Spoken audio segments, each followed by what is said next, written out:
Disse Jesus, Mateus 10, 28, não temais aquele que mata o corpo, temei antes aquele que pode fazer perecer o corpo e a alma no inferno.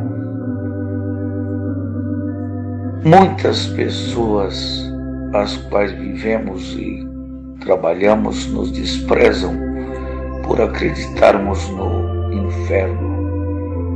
Para onde quer que nos voltemos no mundo moderno, estamos cercados de pessoas inteligentes que consideram tal crença desprezível ou até mesmo iníqua. E é muito triste pessoas que dizem crer na inspiração das Escrituras Sagradas não crerem na realidade da condenação. Embora é de se esperar que liberais teológicos rejeitem a ideia do inferno, e já faz muito tempo que eles têm rejeitado essa verdade. Mas muitos evangélicos, bem de projeção, se põem a desafiar uma doutrina que durante mais de 19 séculos tem sido o artigo de fé unânime na igreja cristã. Eles estão abandonando a ortodoxia, a doutrina sadia e aderindo ao ensino do extincionismo ou da imortalidade condicional, uma afirmação de que só os justos viverão para sempre e que em algum estágio Deus permitirá que os ímpios impenitentes passem ao nada. Essa estranha teoria ganhou a corrente maior e reivindica ao menos paridade de estima com a doutrina tradicional.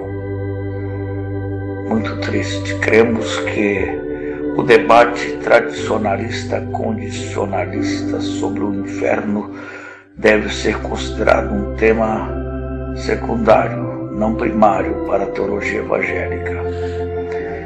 Eu passei a não apreciar John Stott por causa de um conceito não tanto ortodoxo, quando ele afirmava o seguinte: antes da sua morte, poucos anos antes dele partir para a eternidade, ele disse que a extinção final dos ímpios deveria ao menos ser aceita como uma alternativa legítima, biblicamente fundamentada ao seu consciente tormento eterno. Já houve um outro indivíduo com preparação acadêmica, como o John Stott, que ele foi fortemente contrário à doutrina das penas eternas, quando ele disse a seguinte bobagem: com a restauração de todas as coisas nos novos céus e na nova terra, não haverá lugar para um segundo reino de trevas e morte, sendo que a Bíblia fala tão claramente sobre o reino das trevas e da morte. Dizer que quando Cristo Jesus encher todas as coisas, como se pode conceber que possa haver um segmento ou uma esfera da criação que não pertence a essa plenitude e que só a presença de Jesus desfaz todo o reino das trevas aqui no novo céus e na nova terra. O destino que eles modelaram para si mesmos os lançará sem esperança ao abismo da obliteração, diz esse indivíduo. Mas tem alguns ainda mais heréticos que dizem que a doutrina do inferno é uma doutrina equivocada porque coloca Deus na condição de monstro.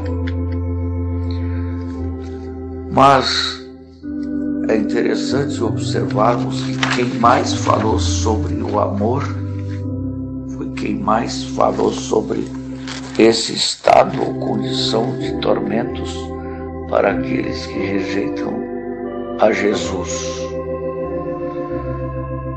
Clark Pinnock é que foi o mais herege de todos os teólogos da modernidade, quando ele disse o seguinte: considera o conceito de inferno como tormento interminável do corpo e da mente, uma doutrina ultrajante, uma atrocidade moral e teológica.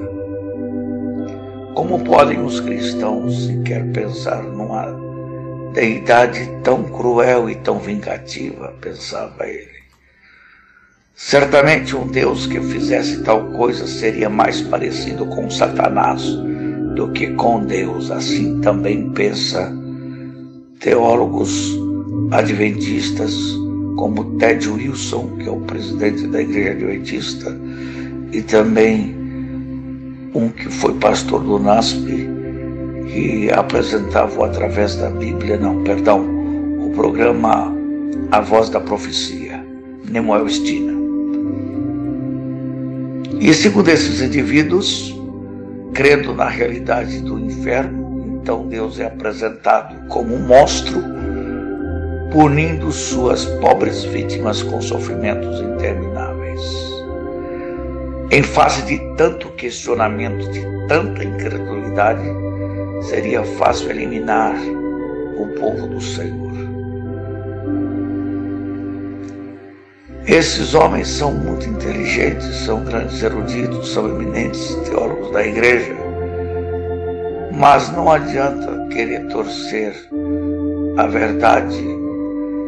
Essa doutrina realmente é muito difícil de ser aceita em toda a sua plenitude, mas ela é bíblica, porque o inferno está no fim de uma vida sem Cristo. E o inferno é lugar onde há pranto e ranger de dentes. Eu, pelo menos, nunca vi cinza ranger dentes e nunca vi cinza chorar. É um absurdo esse ensino do aniquilamento. Não tem nenhum respaldo na palavra de Deus. Os evangélicos sustentam a doutrina do inferno porque nós encontramos dezenas de escrituras, especialmente no Novo Testamento, que abordam sobre a dura realidade do inferno. E quanto ao lago de fogo, o Senhor Jesus foi tão peremptório em informar, em Apocalipse 20, verso 15, que aquele que não for achado inscrito no livro da vida, esse será lançado no lago de fogo. Lago de fogo é a Guiena, que é um lugar onde estarão Satanás, a besta e o falso profeta.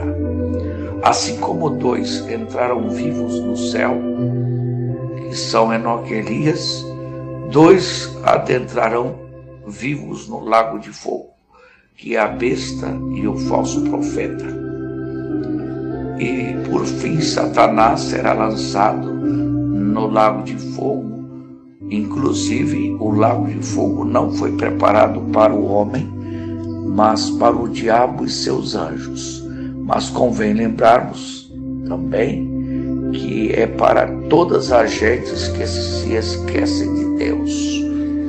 Embora reconhecemos que a doutrina da reprovação, a ideia absurda de que Deus preordenou alguns para a salvação e a maioria esmagadora da humanidade para a condenação, seja uma ideia absurda, não tem respaldo bíblico, pois sabemos que a graça de Deus se manifestou salvadora, trazendo salvação a todos os homens, como disse Paulo a Tito no capítulo 2, verso 10.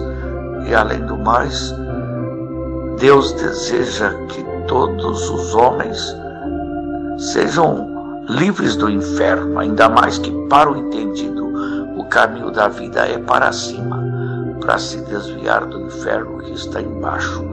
Provérbios 15, 24. Então concluímos nessa breve mensagem que só irão para o inferno gente tola, como dizia o saudoso irmão José Boixá Pinto. porque para o entendido o caminho da vida sabemos que é para cima, e esse caminho é Jesus.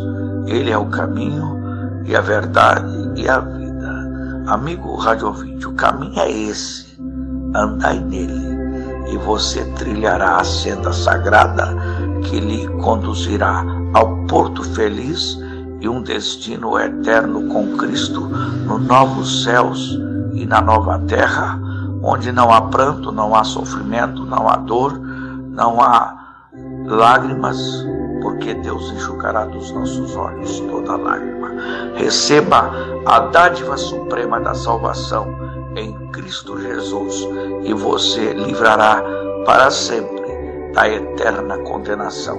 Só se tornam vasos de desonra ou vasos de ira aqueles que rejeitam o Cordeiro de Deus, porque afinal de contas a obra da redenção, quando o Cordeiro foi imolado, o seu sangue foi derramado em resgate de todo aquele que crê no Senhor Jesus, independente da raça, tribo, etnia ou nação.